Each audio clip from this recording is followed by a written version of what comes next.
Hello, Stacey. Hello, Patrick. It's been a while. It has been. Sorry about last month, everyone. I had a death in the family, and yes, another 4 people in 8 months, Stacey. I mean, it's the problem of being in a big family. People die in droves sometimes. So, Yep. yeah, Yeah. not a not a very exciting thing, but maybe an interesting lead into boy. Wouldn't this be an excuse to use some substances? I mean, you know, you Yeah. could say it as the stressors. OCD might jump on this and say, maybe if you had done things differently, they wouldn't have died, right? All sorts of things could really come into play on something like this. So, here's a great opportunity for us to talk about things that have happened in personal lives and how OCD and substances might want to jump on the bandwagon and take advantage of the whole experience. They really do enjoy stressors, whether they're changes in jobs, loss of loved ones, going to college. It's a huge one for both SUD and OCD. So whether it's negative stress or positive stress, they're just like, yeah, we're here. Mm-hmm. Yeah, good things are stressors too. Yes. And I And think I that's one that gets overlooked a lot is the positive stressors, like buying a house couldn't or agree more. Mm-hmm. changing jobs. And people are like, I don't understand what's wrong with me. I shouldn't be stressed. This is good news or good time. I'm like, it's still stress. Doesn't matter, right? Still a stressor. Yeah. Yeah. OCD really doesn't discriminate against the type of stressor that it is. It just likes to take advantage of any stressor that it can jump onto. Yes. You know, even when I had a year in recovery from SUD, that's supposed to be, you switch from, I did 12 steps. So you switch from plastic, chips to medallions. And I was so stressed out that day that I had to have somebody come get me out of my house to go to the meeting. And then when they gave it to me, I looked at everybody and said, not now, maybe later. Let's smoke. Because at that point, I was still smoking cigarettes. And I was all the way across the room. I was the first one out the door. I dove under the table, ran across the room because the tables were in a circle, and then jumped over the other table, hit the door, and was out. I was just like not having any of it. Yeah, because even though here's something to celebrate, it's still a stressor, right? Yeah. Yep. So, how long did it take you to be able to talk about Uh, Several years into my recovery process, I think the first 4 to 5 years of my recovery, I was holding on by my knuckles and fingertips because I wasn't getting the treatment for the mental health aspects. So I struggled a lot in those first few years, and then I got into therapy and started getting some treatment for the mental health aspects for the anxiety disorders, and that uh, tailspin for a while. Sometimes you get a little sicker because you're working on getting a little better. it? Mm-hmm. Um, and so those first, few years in therapy are sort of like the first few years in substance use disorder recovery. You feel like you're coming apart at the seams, but then eventually you get to a point where you're like, oh no, I see how this is being pulled together. Um, but when you're in it, you don't always see that. And that's why it's good to have a therapist, whether they specialize in OCD or SUD, or maybe one that does each, because you can't really identify the progress that you're making because you're just struggling to do the homework, to do the ERP. Um, I would go to therapy and be so nauseous because I was afraid of ERP. Well, I have metaphobia on top of that. So it's like, I really didn't want to go to therapy. Um, and so you're dealing with a lot, and that is also a lot of stress. So here you are trying to get better, and your stress hormones go up, your anxiety goes up, and your SUD says, I can solve that for you. Yeah. Just one. Never enough. Yeah. And too many, all at the same time. All at the same time. Mm-hmm. So. Side note, did I ever tell you my fun emetophobia story? No.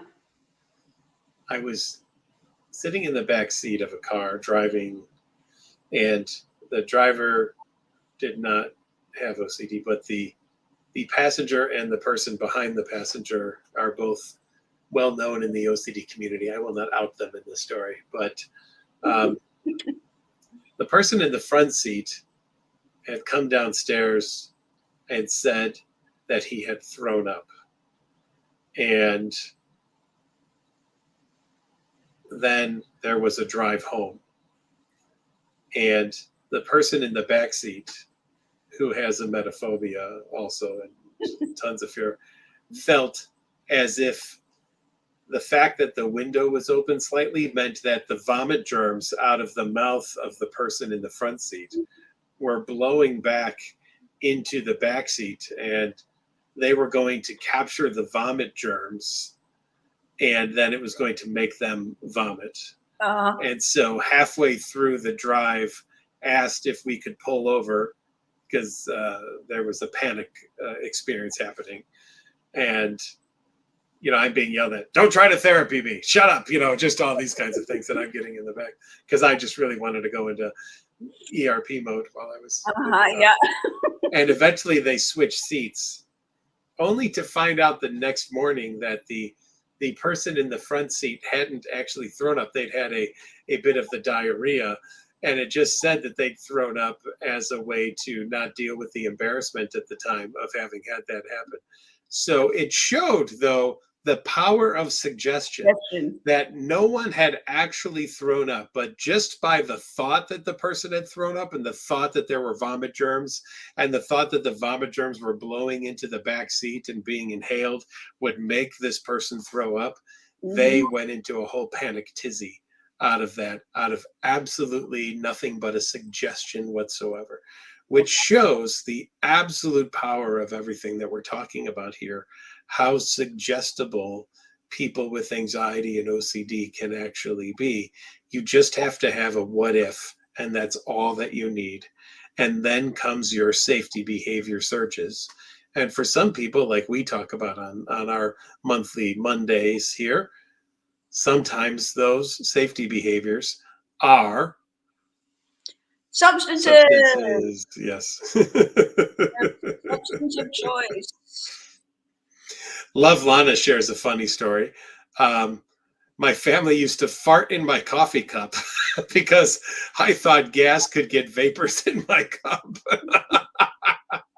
They thought that was hilarious how she reacted. I bet that it was hilarious, actually, how you reacted, Love Lana. That would have been fun to see. I hope someone videotaped that somewhere, and we will see that on America's Funniest Videos at some point in time of the coffee cup fart. That would be very humorous. But yeah, all interesting and fascinating suggestions, which could lead people then to 100% use substances.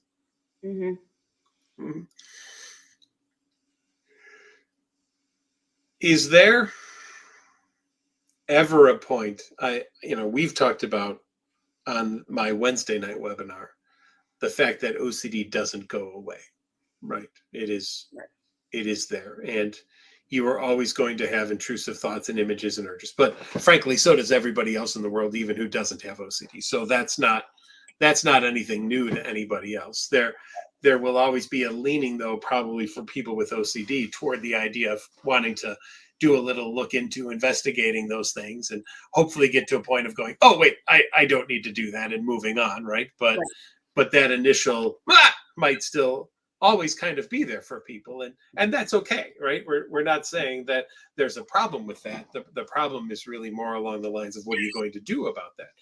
How about, though, Stacey, for substances, is there still that as well too? Are there still those cues for where you used to drink or use drugs or smoke or things of that nature that that are there even if you're no longer in active usage anymore? Oh, absolutely. And I think this is part of SUD recovery that doesn't get talked about a lot, is that cravings are normal. You're going to have them. In early recovery, you can have them later in recovery. And the craving itself is not the problem. It's the response to the craving. Just like the obsession is not necessarily the problem, it's the response to the obsession or the intrusive thought. Like you said, everybody has intrusive thoughts. It's how they respond to them that is the difference between, everybody and somebody with OCD. When you're in early recovery, cravings are natural, they're normal. But what people don't realize, and we don't talk about it, even in the SUD community, is that cravings can come up in times of stress, whether it's positive stress or negative stress. And when they come up, it doesn't mean that you're not committed to your recovery. It doesn't mean that you want to use. And I say this because these are some messages that are shared with people. Well, if you were really in recovery, this wouldn't happen. That's not true. They're a biological process. And we don't always have control over the biological processes. But shouldn't we? Shouldn't we be in total control of our bodies at all times, Stacey? I mean, really? Patrick, don't give me false hope, okay? Okay. All right. Sorry. My bad. I've been working on that one for like 40 years, okay? I'm sorry. But there are biological processes that happen. And so having a craving isn't the problem. It's the response to the craving. When you then it triggers the automatic and intrusive thoughts of, I'm not really in recovery. If I wouldn't be having these if I, didn't want to use. Or then the false memories can come in with the false memory OCD. I must have already used or else I wouldn't be having this craving. And so we get very judgmental about them, but they are a normal part of the process. And I had about 13 years in recovery, and I had a lot of stressors in my life. They just hit back to back to back to back to back. And I really started having cravings again. And at this point, I've got my MSW. I'm working in the field. I'm working in a substance use disorder program. I'm providing, counseling to others. And I'm thinking, yeah, I really want to use too. This is a problem. But one of the things people do, they don't feel that they can talk about that, because you're supposed to be in recovery. I picked up on things that Ethan Smith, who is a national advocate for the International OCD Foundation, talks about having OCD thoughts from time to time, but interacting with them differently and pushing back. And I think that's important to say, because at 13 years into my recovery, I was really having cravings to use that were distressing to me.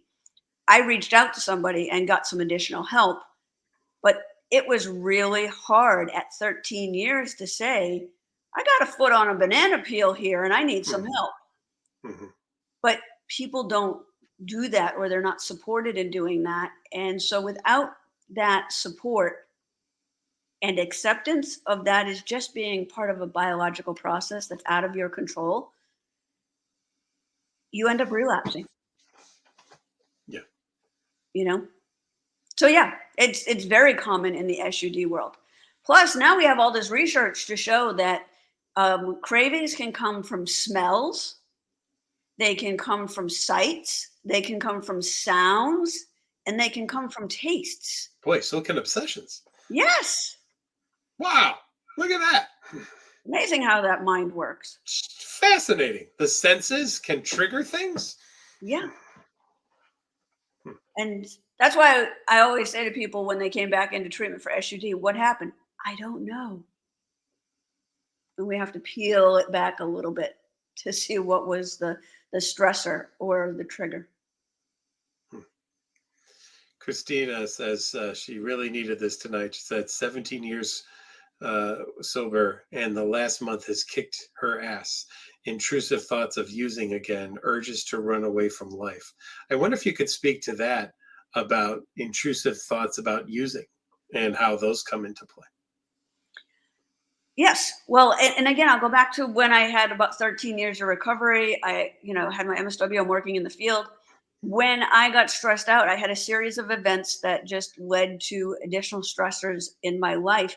I started getting all sorts of intrusive thoughts and cravings about wanting to use and thinking about using and what will happen if I use. And it really did start to occupy a great deal of my day. Like if I wasn't distracted by something else, then those thoughts were really where my focus was. And then, intrusive thoughts of, okay, I'm going to lose my job. I'm going to lose my apartment. I'm going to lose my license from social work. I was in a rabbit hole all the time. And it gets really hard. And you almost get to the point where you're like, well, if I use, all of this stress, all of this anxiety will go away. It might take everything with it, but at least it will go away. And it's really hard to push back against that when you don't feel like you can reach out to anybody because you're that person with long-term recovery. Oh, there could be a should here, right? You should have this Good. under control by now. You should know what to do in these situations. And you should not have to deal with this anymore because you've had so long of sobriety and not having OCD interfering as much in your life that you should have this all under control at this point in time. Yes. Mm. Big time should and shouldn't statements. The shoulding all over the place happens once again in this situation. Mm-hmm. And unfortunately, as much as I do endorse 12-step programs, I know they're not for everybody. And I tell people you don't have to do them. They're just everywhere and free. So, some of the messages you get there are not supportive of this process because they said, oh, well, you just need to go to more meetings. That doesn't solve everything. You need to hear what I'm saying and I'm struggling. And it doesn't mean that I had somebody say, well, I'll buy you the first one. And I'm like, yeah, I need not to talk to you for a few weeks. Mm-hmm. So it can be hard to find the support in both arenas for people to understand that, yes, these things come back. They're not indicative of how much you want recovery or how strong your recovery is. They just resurface. And when we mean recovery there, we are talking about both OCD and substance use, just for everyone listening to truly know that is both. Right? Mm-hmm. Yes. Stacey, let me ask you what it might sound a bit of a controversial question, but I think that it's unique in the situation of people who share both OCD and SUD. Could going to meetings become a compulsion? Oh, absolutely. Yes. There are many ways that OCD can interfere with SUD recovery. One, going to meetings. Well, and with OCD recovery too. It loves to interfere with its own recovery as well. Yes. So, but go ahead. You can go to meetings compulsively. I worked with somebody who was actually going to 3 meetings a day, 7 days a week, and I'm like, stop. One a day, max. And then when they got to 90 days of recovery, I said, okay, we're backing that off to 5 a week. But you can do that. The perfectionism also can rear its head in there. I have to do this right because there's step work and some of that is written step work. So that can become a problem as well. And then there are cultural norms within 12-step meetings. They have a position called the greeter. It's a service position. That person stands out front and shakes your hand or hugs you as you enter. So contamination, all of these things can come into play. I used to get there super early before the greeter was in their spot. And I, would be the first one out the door, so there will be no touching. Thank you. But that also prevented me from making some relationships in the early months of my SUD recovery because the OCD stuff was screaming, and I didn't interact with anybody. So it can interfere in a lot of ways. And I've said this before, my sponsor, unknowingly, just the way she was, helped immensely, because I would go in with what if, and she would just say, well, if your heart is beating funny because it's damaged, you're right. You might die, but you're not dead yet. Go get coffee. You know, she just wouldn't, there was no reassurance from her. She didn't buy into anything. She's like, nope, we're not going down that road. She didn't really know about OCD, but she just knew that people in early recovery from SUD can perseverate and ruminate and get stuck on something. And she was, by nature, a very natural therapist. She would have been really good treating OCD. And so,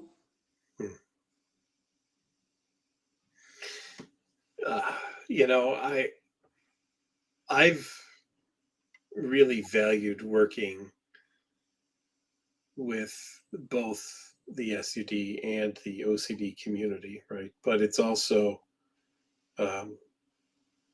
so very difficult at times as well, too, right? Because, you know, you've got on the one hand various camps, right? You have a camp of, do you never use another substance at all? You have a camp of, can you manage using substances so that they don't interfere in your life? Harm reduction models. You have a camp of AA. You have a camp of smart recovery.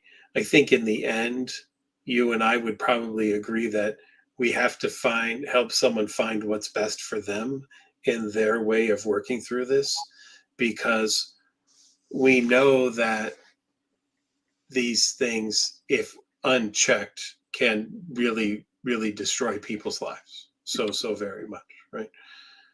But we also know that we can't force any kind of treatment on anyone and have them apply that treatment in a realistic or reliable way, because they will likely revolt and rebel against it as well too. yes and no. And the reason I say yes and Please.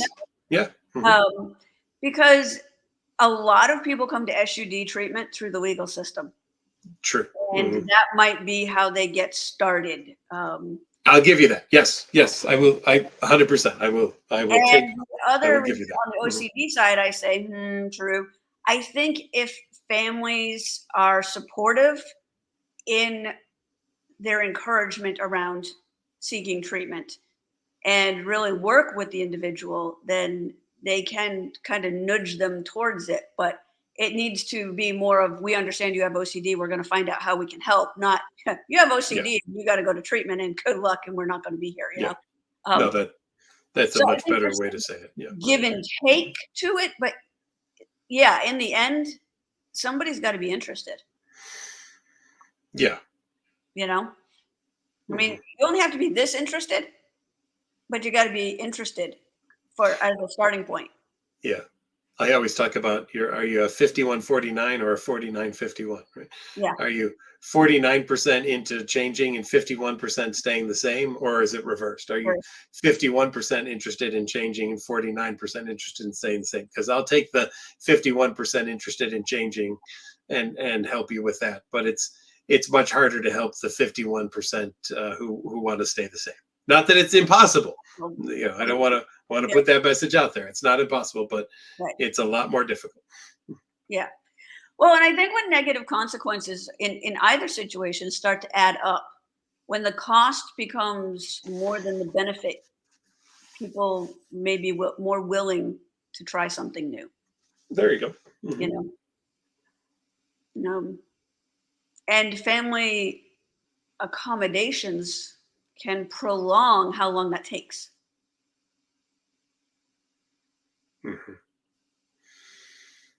Yeah, we do so much training on family accommodation and discussing, you know, what role families and families, I think we have to broaden here in this case to friend groups and people you work with as well too, because families might get more of the brunt of it in the OCD realm.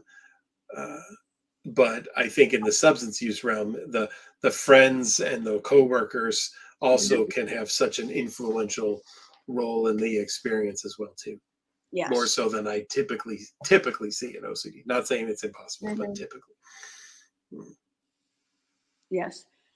Well, and again, these are illnesses, and I've worked with a lot of parents who have adult children who are struggling with, co-occurring issues. And one of the challenges with substance use disorder is Al-Anon says for every one person who is an alcoholic, because that's what Al-Anon, their literature uses that term, there are 7 people that are affected by that one person. So it really does, go around. But one of the things I have also found is there's a myth out there that you have to walk away from somebody who's using substances and let them hit bottom. I'd like you to expand on that, actually. That would be a good discussion. Yeah. So, if you're using substances, people are like, there are some safety concerns. Yes, there are. If somebody's living in your house and actively using substances, they may not be safe to be in your house. That doesn't mean that they're not still in your family. So you do have to consider the limits that you need to set in order to keep yourself and others in your family safe. I said for years when I worked SUD, substance use disorder programs, I work here because I love you. I lock my office because I know you. And the things in there I don't want to see at the pawn shop, So there is some reality, but I always counseled families to say, hey, listen, if they can't be in your house, but show them you care, meet them at McDonald's, buy them a meal, make sure they have a winter jacket, because I was doing this in, Massachusetts where it's freezing in the winter. There are ways that you can show them that you care and that you still support them without giving them money, without having them live in your house. You can drive them to treatment when they ask, even if it's the 15th time. So you can stay engaged and do what you can. But you may have to set some limits. And I've seen that in treating people with OCD, where the family's like, nope, this is the limit we have to set because this is our house as well. And we cannot continue to do this. We'll support you. We'll help you in your treatment. Won't offer you reassurance. We'll learn, but this is what we can do, and this is what we won't do. Stacey, we're at our halfway point already. You want to tell everyone a little bit about our special interest group that we have going on and why we're here tonight? Sure. We have the special interest group of OCD, SUD, Recovery is Possible. And we work to provide education and resources, which are limited, but we're working to grow them, to individuals and families and treatment providers who have, live with, love someone, or treat someone who have OCD and SUD. To this end, we have a website, and that website is www.ocdsud.com. And at that website, we have different resources listed for both OCD and SUD. So no matter which community you come from, you have I almost said edumacation. Edumacation. How's your education, Stacey? Yes. Yeah. We have educational information for OCD and SUD. Plus, we also put up a link to these webinars. We have some town hall links on there to the IOCDF town halls. And we also have some great short clips of you working with Peace of Mind Foundation on general information on addiction and OCD. Oh, well, that's wonderful. Yeah. So it's a good resource if you get a chance to look at it. Fabulous. We're trying to grow it every day. We have some articles up there, and we have a few blog posts. We're going to have more coming here shortly. Yeah. And thank you all for being here tonight as well. And tonight also brought to you by NoCD, a downloadable app you can get through Google Play or iOS if you're looking for teletherapy for obsessive compulsive disorder. Check us out at nocd.com or treatmyocd.com and set up a free 15-minute appointment with us. And we can do treatments for hoarding or body-focused repetitive behaviors, tics, and obsessive compulsive disorder. And we do work in the UK, Canada, the United States, and Australia as well. And we also do our NoCD 411 sessions if you're looking for general information about OCD as well. Stacey. Patrick. You have a unique aspect of working also with veterans. Yes. And so not only will you have OCD, you'll have trauma aspects coming into play. Mm-hmm. But OCD loves a trauma now and then, doesn't it? Yes, it does. Can we maybe talk about almost the trifecta then of trauma and OCD and substance use as well too?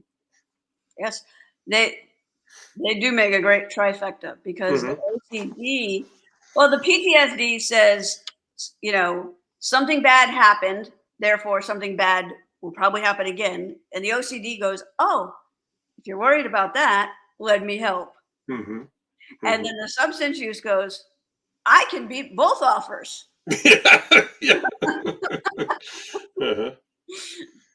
So it really does, create this like feedback loop that just goes round and round and round.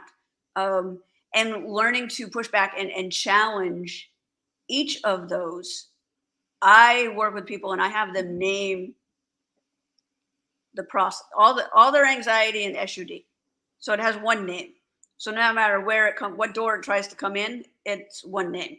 And I just, for training purposes, always use Bob. That's the one thing I tell people they can't name theirs is Bob because I use it for training. But it allows you to externalize a little bit and push back and give to Bob what is Bob and not take it on. Also, when you're out in public, it works fabulously because if you're really struggling, you can say, oh, Bob is really having a hard time with alcohol right now. And everybody around you thinks you're talking about a friend, Bob, but your loved one knows that you're talking about Bob from the substance use disorder perspective, or Bob would really like to go and do X, but he's really concerned about, running into somebody multiple times, for harm OCD. So it gets it outside of you, allows you to talk in public about it, but also remind you it's what you have, it's not who you are. So they really do play on each other quite a bit. And sometimes it's hard to discern what bucket did that thought come out of. Yeah. It's not easy, right? No. It's like, was that a PTSD thought or was that an OCD thought? And then I realized it doesn't really matter because either way, if I respond to it differently and move in the direction that I value, I will be okay. And if I still can't do that, then exposure works for all anxiety. Correct. Yeah. The idea I can understand intellectually, and this coming from someone who has not had a substance use disorder. I will just throw that out. But the idea of blanking your mind for a while with substances, there were people like who would ask me or check in on me, when Susan was really sick and be like, how are you doing? And let's look at my name. It's Patrick McGrath. There's some alcoholism in the family, I mean, it happens and I could understand on one hand, drinking, Yeah. Lots of people in my family have done that. Mhm. I did not, and I purposely did not, because I did not want to go down that road of being out of touch with what I was experiencing. But I can also understand the appeal of having to have a chance to be out of touch with what I was experiencing as well too. And I'm not saying that I made better decisions than anyone else. I mean, Yeah. there were plenty of things that I look back now and go, I could have done that better. I could have handled that in a better way.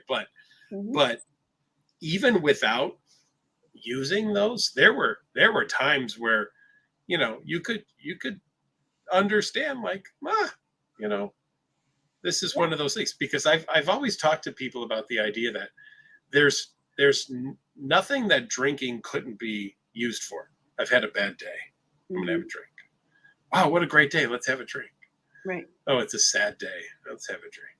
I'm very angry today, I'm gonna drink. Right? Just there's nothing that alcohol or substances couldn't be paired with, and that you would ever go, oh, that wouldn't be a good reason to use, right? There's always a potential reason to go down that road. Road. Yeah. For me, it was a day that ended in Y. Yeah, there you go. Yeah. Oh, today. Oh, yeah. Yeah. Mhm, mhm. Monday, Tuesday, Say Wednesday, Wednesday. Thursday, Friday, Saturday, Sunday. They ended Yep. in Y. Got a Mm, drink, mhm. but And why starts with wine, right? So wine. wine day, Sunday, wine, or something like Yeah. that. No, yeah. Um, and again, not not having a substance use issue, there were still days where it'd be like, I could just go get schnockered right now and Hmm. not have to deal with any of this. Yeah. And but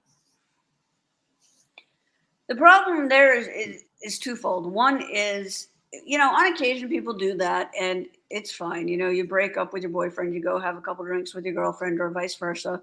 Um, and people are like, okay, that was good, bad, whatever. And they don't do it again. It's kind of like having an intrusive thought going over a bridge. Lots of people have them, but they don't respond the same way.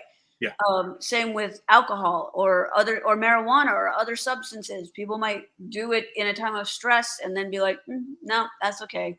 Did hmm, that, moving on. Now I got to deal. yeah, yeah. Um, Individuals with OCD stop going over bridges, and people with SUD just solve all their problems that way until it becomes a daily problem. And Ooh, now there's a fascinating juxtaposition.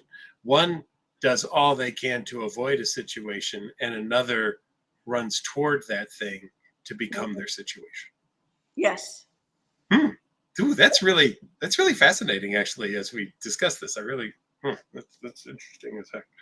Yeah, yeah, you know. Although both of them end up in avoidance because everybody's correct, trying to avoid the emotion. correct. Yeah, the You know. underlying goal is the same. Yes. The means to get there But can they're be different. different. Yep. Hmm. Yeah. And the other aspect too is people don't realize when they start to go down this road.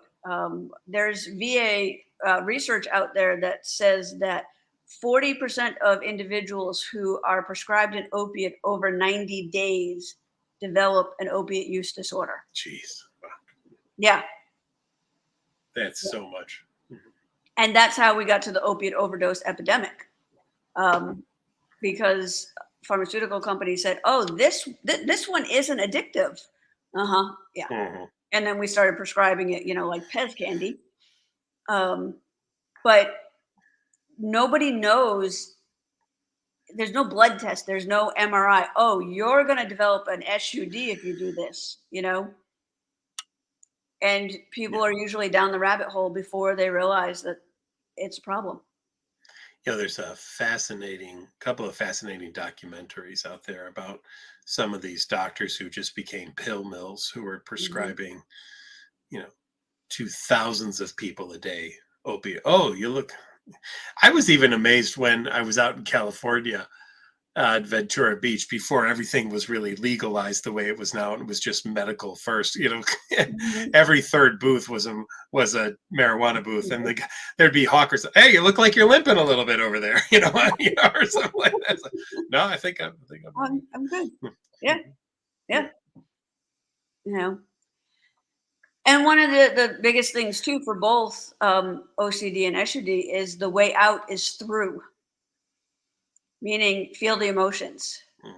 If You don't want you to do can that. feel your emotions and move through them, that's where recovery is going to form. Who wants to do that? Good, Yeah. good. And that's because for people who are in recovery, they will tell you it was worth it. Mm-hmm. There were days I wouldn't have endorsed that, Mm-hmm. but there is no way that recovery is not worth the anxiety, the fear of ERP, of therapy, of, putting myself out there, getting to know people, shaking the greeter's hand, Mm, you know, um, damn greeters. yeah, yeah. Um, and doing those things that you need to do in order to get into recovery. Recovery is worth every tear, every moment, every panic moment that you have to endure in treatment and in therapy to get there. Yeah, I think we could hopefully say the same for OCD as well too. That every exposure and every feeling like you were going to panic, and every time you thought you were going to pass out or die or just throw up all over the place or whatever, was worth it in the end of having worked through all of that and gotten to the other side and recognizing I'm a lot stronger than I gave myself credit for. Yeah. Well, one of the things I have noticed is I have never heard an OCD advocate stand up and say, recovery sucks. Right. I wish Typically, I'd never done that. right. Yeah. It doesn't Mhm. happen. Yeah. But you do hear people say, I wish I never had OCD, or I wish I'd never taken that first drink or smoked that first joint or something like that. You do hear that. Hmm. Mhm. Yes, you do. Mhm. Because it takes a lot of time, energy, and effort to recover. And I don't know where I heard it. I really wish I could remember where I heard it, but it was somewhere. And it says, I work really hard to keep it together because the work required to keep it together is 100 times less than the work required to fix the train wreck. Mhm. I like it. Yeah. Makes a lot of sense. Yeah. Hmm.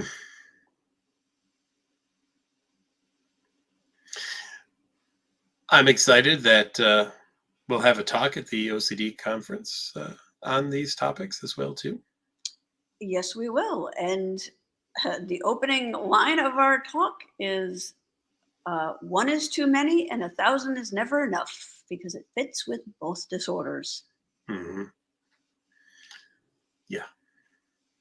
Sometimes I use that example when people say to me, "Can't I just do one compulsion?"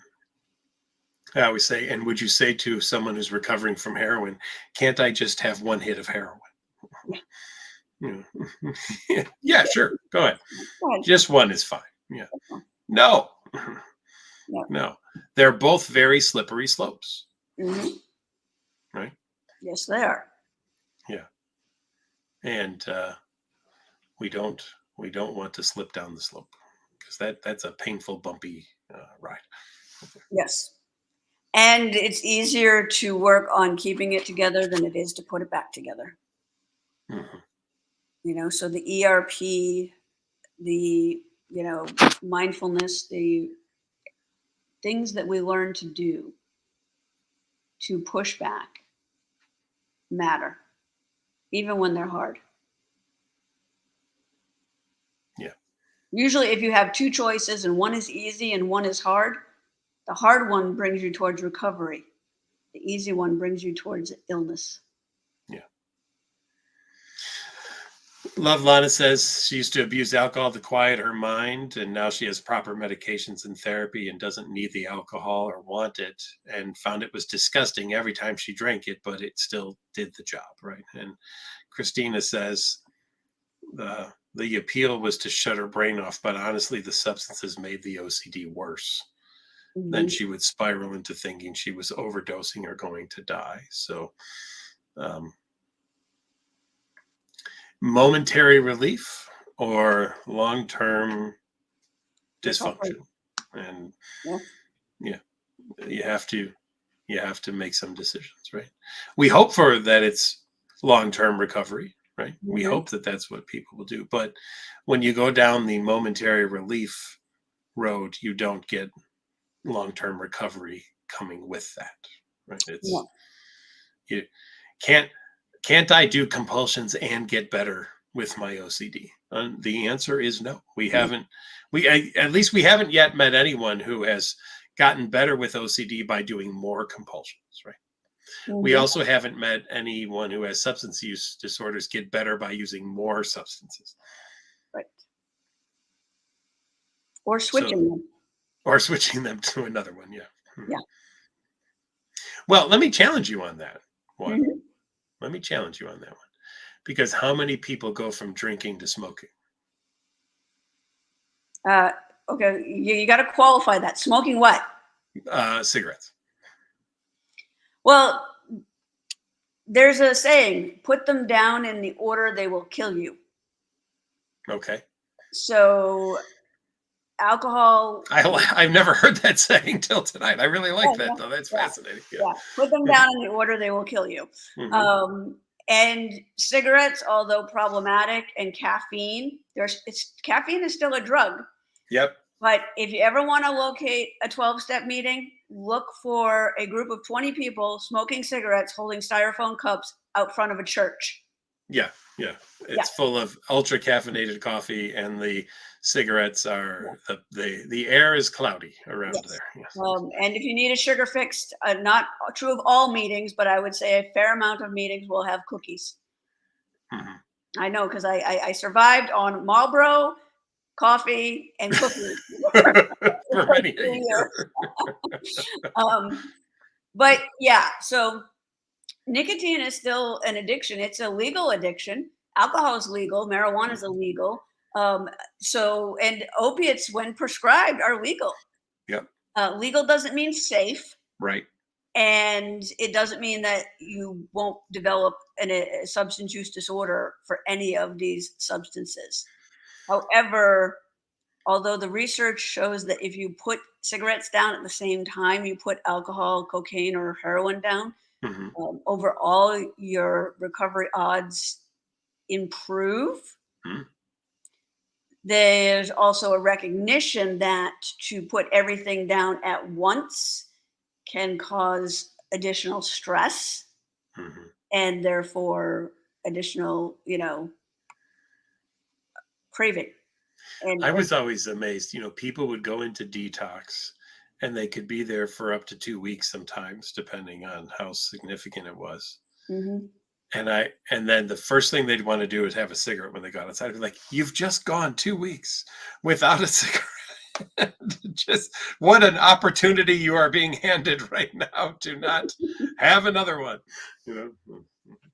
Yeah, but usually they have a lot of anxiety about what comes next, and smoking, until I would say even more recently, has been socially acceptable. It's been narrowing and narrowing and narrowing over the years, but it was like, okay, have a cigarette. And it is a drug. I'm not going to say that it doesn't have a calming effect. It does. 99% of individuals with psychotic disorders smoke cigarettes. So it is a drug. It's a psychoactive substance. But generally, not always, but generally, they take 20, 30, 40, 50 years to kill you. Whereas if you have an alcohol use disorder, chances are you're going to go to jail for doing something while intoxicated, whether it's driving, fighting, stealing, something's going to happen. Yeah. If you're using illegal substances, you're going to, pick up a charge. So that's where that comes from in the 12-step programs. Put them down in the order that they'll kill you. Yeah. Or cause you to be arrested. To my knowledge, I don't think anybody's been truly arrested for smoking. It might have been kicked out of property, trespassed, fined for smoking in an area where you're not supposed to, like on Space Mountain at Disney World, which somebody did because they thought it was in the dark. And I'm like, please, Disney has cameras everywhere. They saw you light up, they stopped the ride, they pulled you off, and they banned you for 3 months. Have fun. Wow. They're that strict, huh? Yeah. Yeah. Oh, yeah. And it's a trespass from all Disney property. So everything Disney owns, you can't be on. I mean, that would send you into just a relapse, I think, if you were banned from Disney. So.